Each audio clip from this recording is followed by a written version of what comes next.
Breaking news शामिल कंदासीं। हैदराबाद में लाइव स्टॉक खाते में 3 सालनि दौरान चौपाईमाल जी दवाउनि ऐं वैक्सीन की खरीदारी में करप्शन जो इंकशाफ थियो आहे। एंटी करप्शन पारां लाइव स्टॉक खाते जी डीजी समेत 3 अमलदारनि के नोटिस जारी किया विया आहिनि। ब्रेकिंग न्यूज़ ते पहुचायूं पिया हैदराबाद में डीजी नज़ीर कलोड़ो उन वक्त के director animal husbandry Rana Ehtesham ऐं डायरेक्टर हिज़बुल्लाह भुट्टो के नोटिस जारी किया विया आहिनि। इन जा वधीक तफ़सील मालूम कंदासीं। हैदराबाद में KTN न्यूज़ रिपोर्टर असगर खानो। ठीक है जी असगर, अपडेट कजो। जी बिल्कुल, लाइव स्टॉक खाते में 3 सालन दौरान चौपाईमाल जे दवाउनि ऐं वैक्सीन जे ख़रीदारीअ में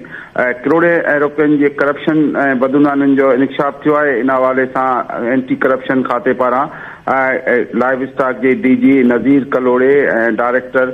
राणा एहतशाम ऐं डायरेक्टर हिज़बुल्लाह भुट्टो के नोटिस जारी कया विया आहिनि, जंहिंमें एंटी करप्शन खाते 3 अमलदारनि खे पंहिंजे नोटिस में इहो चयो आहे त 2020 खां 2023 ताईं लाइव स्टॉक खाते में चौपाईमाल जे दवाउनि जी ख़रीदारी ऐं वैक्सीन जो जेको समूरो रिकॉर्ड आहे ऐं उन जी दवाउनि जी ऐं वैक्सीन जी जेका समूरी बजट आहे ऐं ठेकेदारनि जी लिस्ट आहे ऐं उन खां सवाइ जिन ठेकेदारनि ऐं इदारनि खे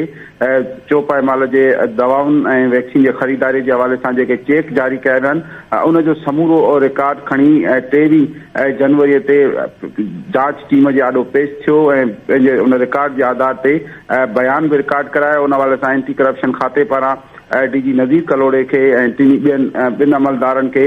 राणा एहतशाम ऐं हिज़बुल्लाह भुट्टो के इहा हिदायत कई वई आहे ऐं खेनि चयो वियो आहे त 3 सालनि दौरान ख़ासि तौर ते चौपाईमाल जे दवाउनि जे ऐं वैक्सीन जी जेका ख़रीदारी थी आहे उन समूरो रिकॉर्ड जंहिं उन रिकॉर्ड में ठेकेदारनि जी लिस्ट आहे ऐं उन खां सवाइ उन्हनि ठेकेदारनि ऐं इदारनि ऐं जिन खां उहे दवाऊं ख़रीद कयूं वयूं आहिनि, वैक्सीन ख़रीद कयूं वयूं आहिनि